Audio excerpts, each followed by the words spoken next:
ঈদের ছুটি শেষে সবাই বাড়ি ফিরতে শুরু করেছে, অনেকেই বাড়ি ফিরতে শুরু করেছে। নগরবাসী আমরা যেটা দেখেছি যে সদরঘাটে প্রচুর মানুষজন এখন পর্যন্ত সকালে ফিরছেন।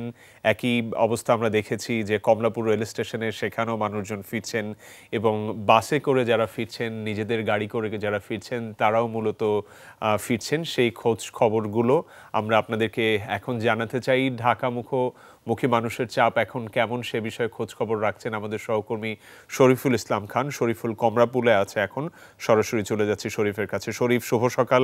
বলবেন যে ঢাকামুখী মানুষের ঢল কেমন দেখছেন, কি বলছেন তারা? এখনো সেভাবে ঢল নামেনি। আমি কমলাপুর রেলওয়ে স্টেশনে রয়েছে এই মুহূর্তে। আমি চিত্রটা আপনাকে দেখাই।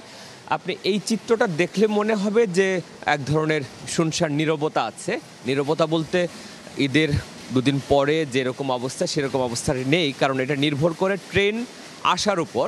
কিছুক্ষণ আগে যখন ট্রেন এসেছিল, যেমন এই ট্রেনটি নীলফামারী থেকে এসেছে, লালমনিরহাট থেকে এসেছে, তখন কিছু যাত্রী ছিল আমি দেখেছি, কিন্তু তারপরও যে উপচে পড়া ভিড় সেটি বলা যাবে না। বরং আমার কাছে মনে হয়েছে যে যত মানুষ এখান থেকে গিয়েছে, মানে ঢাকা থেকে ঢাকায় ফিরছে, তার চেয়ে অনেক বেশি মানুষ হয়তো ঢাকা থেকে এখনও ফিরছে। লঞ্চেও আমার সহকর্মী সেই সংবাদটি কভার করেছেন। লঞ্চেও কিন্তু আমরা সেভাবে ভিড় দেখিনি। কিছুক্ষণ আগে খুব সকালের দিকে আমরা বাসে গিয়েছিলাম, বাসেও যাত্রী চাপ খুব একটা নেই, তবে হয়তো বেলা বাড়ার সঙ্গে সঙ্গে সেটি বাড়বে। এমদাদ।